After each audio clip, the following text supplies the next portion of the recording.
और यहां रुक करेंगे बड़ी खबर का, जहां आईडीएफ के हमले में हिजबुल्लाह के एक और कमांडर की मौत की खबर आई है। आपको बता दें, मोहम्मद मानिए की इजरायली हमले में मौत हुई है और उत्तरी लियासिन में आईडीएफ ने यह हमला किया था। बताया यह जा रहा है कि यहां पर जो हिजबुल्लाह है उसने अस्पताल के अंदर अपना ठिकाना बना लिया था। ऐसे में इस हॉस्पिटल को सटीक टारगेट कर निशाना बनाया गया और इसमें मोहम्मद मानिए की मौत हुई है। ये हिजबुल्लाह का एक और कमांडर बताया जा रहा है जिसे मौत के घाट उतारा गया है। उत्तरी लियासिन में आईडीएफ ने यह हमला किया। लेबनान में अस्पताल को ढाल बनाकर हमले कर रहा था हिजबुल्लाह। बिन जबेल इलाके में अस्पताल को बेस बनाया हुआ है। ये उसी अस्पताल से सामने आई तस्वीरें हैं। हिजबुल्लाह के हथियार बरामद कर लिए गए हैं। इजरायल ने एयर स्ट्राइक में 20 लड़ाकों को मारने का दावा किया है।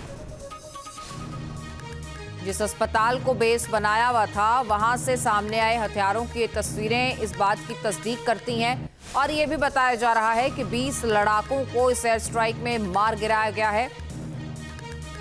बकौल इजरायल के एक बड़ी क्षति यहां पर हिजबुल्लाह को पहुंचाई गई है।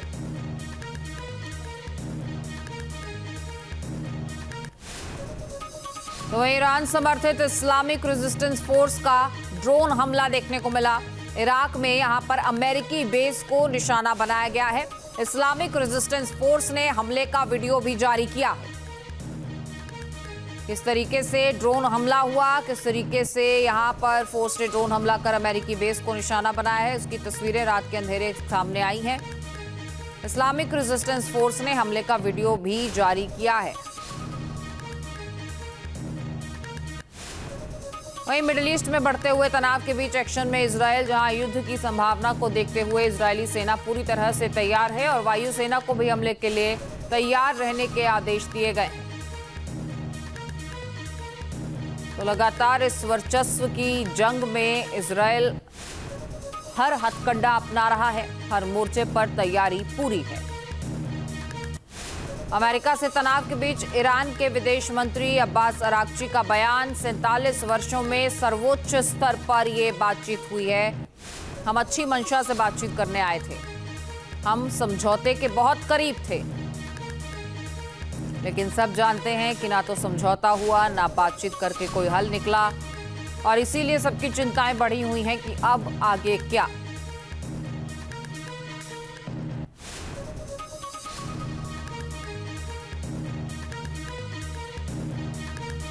तो अराक्ची का ये बयान दर्शाता है कि समझौते के बहुत करीब थे दोनों पक्ष।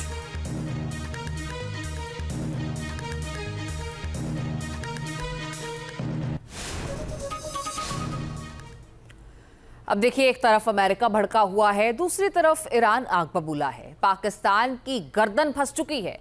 जंग खत्म कराने के लिए इस्लामाबाद टॉक को पाकिस्तान मास्टर स्ट्रोक समझ रहा था, लेकिन ये नाकाम बातचीत पाकिस्तान के लिए भी तबाही का पैगाम साबित हुई है।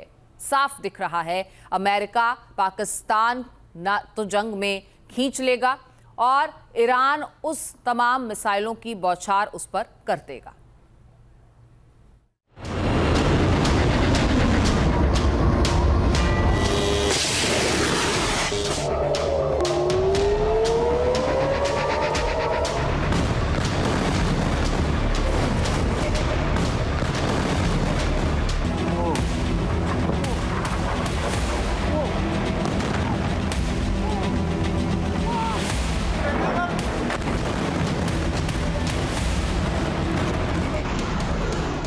मिडिल ईस्ट को आग में झोंका, पाकिस्तान धोखेबाज निकला।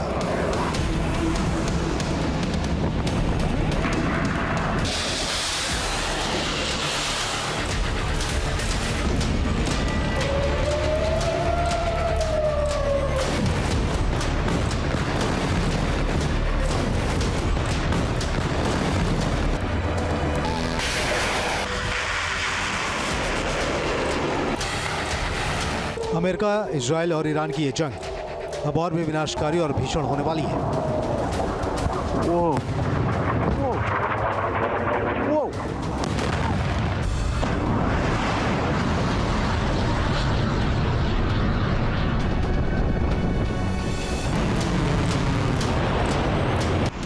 ईरानी मिसाइलों और ड्रोन से तबाही।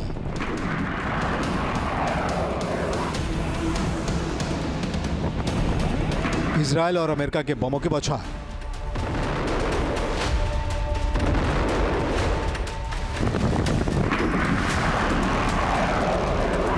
एक आतंकी मुल्क पाकिस्तान ने करीब 75 करोड़ लोगों को एक बार फिर बहुत बड़े खतरे में धकेल दिया है।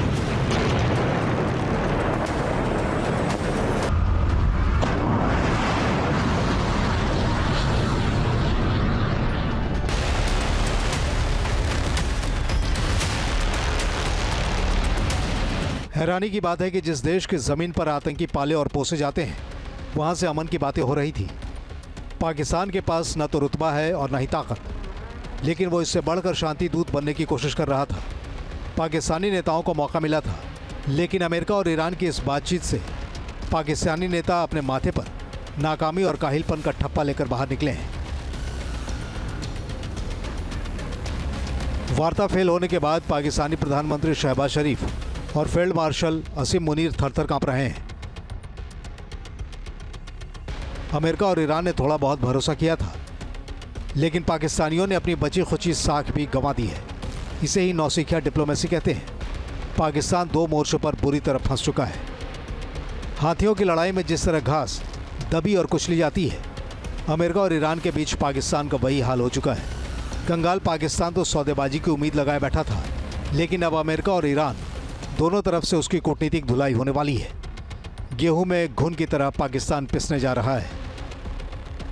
मिडिल ईस्ट की जंग में सीज फायर की मिट्टी पहले से ही बेहद कमज़ोर थी। अमेरिका बार बार धमका रहा था कि ईरान ने शर्तों को मानने में अगर ज़रा भी आनाकानी की तो कहर फिर से टूटने लगेगा, यानी अमेरिका इस बार पहले से कहीं ज़्यादा विध्वंसक हमला करेगा। इसके सबूत भी सामने आ चुके हैं। वार्ता नाकाम होने के बाद इस्लामाबाद में शहबाज और मुनीर के सामने ही अमेरिका के उपराष्ट्रपति जेडी वेंस ने ईरान को धमकी दे डाली।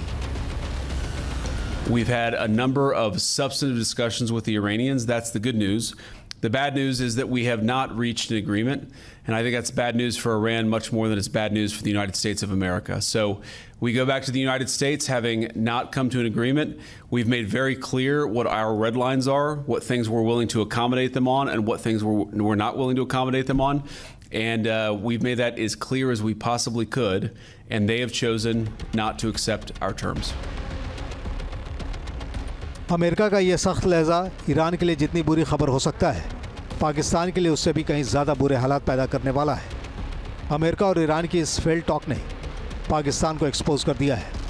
पाकिस्तान के पास कोई कार्ड नहीं था, वो सिर्फ और सिर्फ ट्रम्प कार्ड का मोहताज था, लेकिन अब तो वो भी हाथ से निकल चुका है। पाकिस्तान अपनी बाजी खेल चुका है। अमेरिका आग बबूला, ईरान भड़क उठा, पाकिस्तान का बुरा वक्त शुरू हुआ।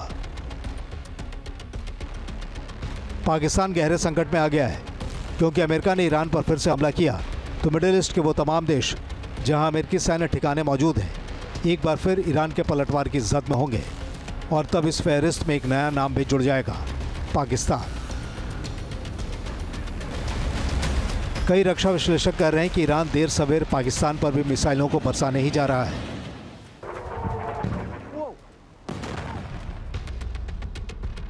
पाकिस्तान के लिए इस्लामाबाद की बातचीत का फेल होना उसके वजूद पर तलवार की तरह लटकने लगा है। अमेरिका और ईरान दोनों तरफ से पाकिस्तान की कैसी पिटाई होने जा रही है, अब जरा इसे भी समझिए। ईरान पर नए सिरे से हमला बोलने के लिए अमेरिका को पाकिस्तानी एयरबेस और एयर स्ट्रिप की ज़रूरत पड़ने वाली है। पाकिस्तानी पीएम शहबाज या मुल्ला मुनीर के लिए अमेरिका को ना करने की हिम्मत नहीं है। पाकिस्तानी एयरबेस की जहां मौजूदगी है, वहां से ईरान के पूर्वी इलाकों और उसके परमाणु ठिकानों पर हमला करना रणनीतिक तौर से अमेरिका के लिए असरदार साबित हो सकता है। पाकिस्तान ऐसी मुसीबत में घिर चुका है कि वो अमेरिका की बात मानते ही ईरान के गुस्से का शिकार हो जाएगा। ईरान का सीधा ऐलान है, जो भी देश उसके खिलाफ अपनी ज़मीन इस्तेमाल करने देगा, वो ईरान की मिसाइलों और ड्रोन की तबाही झेलेगा। ईरान के साथ पाकिस्तान का करीब 900 किलोमीटर लंबा बॉर्डर है, और ये कोई दोस्ताना सीमा रेखा नहीं है। यहाँ ईरान अक्सर मिसाइल और ड्रोन से हमले करता रहता है। ईरान ने पहले भी कई बार पाकिस्तान की तरफ बलूचिस्तान में अटैक किए हैं। पाकिस्तान ने ईरान को अंजाम भुगतने की वार्निंग भी दी थी। 16 जनवरी 2024 को पाकिस्तान और ईरान के बीच सबसे गंभीर तनाव के हालात पैदा हो गए थे। ईरान ने पाकिस्तान के बलूचिस्तान के पंजगुर जिले में मिसाइल और ड्रोन से हमले किए थे। ईरान ने जैश अल अदल के ठिकानों को निशाना बनाया था। ईरान के उस हमले में बच्चों समेत कई लोग मारे गए थे। इसके 2 दिन बाद 18 जनवरी को पाकिस्तान ने जवाबी कार्रवाई की थी। पाकिस्तान ने ईरान के सिस्तान बलूचिस्तान में BLA और BLF के ठिकानों पर हमले किए थे, जिसमें 9 लोग मारे गए थे। इसके बाद दोनों देशों ने राजदूत वापस बुला लिए थे।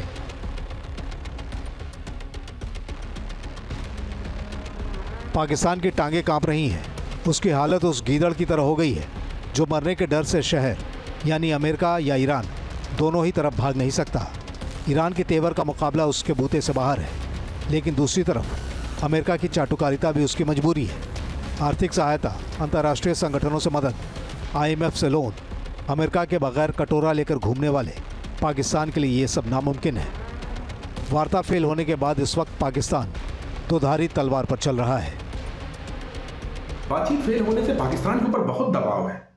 पाकिस्तान के ऊपर ये तोहमत लग सकती है कि वो 2 अनफेवरेबल नेशंस के बीच में जब मीडिएशन करा रहा था तो वो न्यूट्रल नहीं था। पाकिस्तान का बहुत बड़ा झुकाव सऊदी पैक्ट की वजह से अमेरिका की तरफ था। पाकिस्तान का झुकाव उन शक्तियों की तरफ था जो कि ईरान के खिलाफ है, और ईरान को ये बात देर सवेर समझ में आएगी ही आएगी। और जब ईरान को ये बात समझ में आएगी तो पाकिस्तान क्या करता है, उसके सुलगने का खतरा है। आंतरिक रूप से भी पाकिस्तान बहुत जूझ रहा है, आर्थिक संकट से जूझ रहा है, बहुत सारी समस्याएं हैं, राजनीतिक अस्थिरता से भी जूझ रहा है। और अगर चीजें फेवर में नहीं आई तो ये सब एक विस्फोट का रूप ले सकते हैं। तो पाकिस्तान की स्थिति से बहुत खराब। फाइनेंशियल टाइम्स की रिपोर्ट के मुताबिक पाकिस्तान ने मिडिल ईस्ट की जंग में वही किया जो अमेरिका ने उसे करने को कहा। जंग के पहले दौर में अमेरिका तेल की बढ़ती कीमत और ग्लोबल एनर्जी सप्लाई चेन के बिगड़ने की तपिश महसूस कर रहा था। उसने पाकिस्तान को सीधे निर्देश दिया, किसी तरह सीज फायर कराओ। जाहिर है पाकिस्तान ने गुलाम की तरह अमेरिका की बात काटने की ज़रूरत नहीं कर सकता था। अमेरिकी डायरेक्शन कॉपी पेस्ट करने वाले PM शहबाज और मुनीर को सिर झुकाकर अमेरिका की बात माननी पड़ गई, लेकिन अब उसे तेहरान की मिसाइलों का सामना करना पड़ेगा। Team news nation.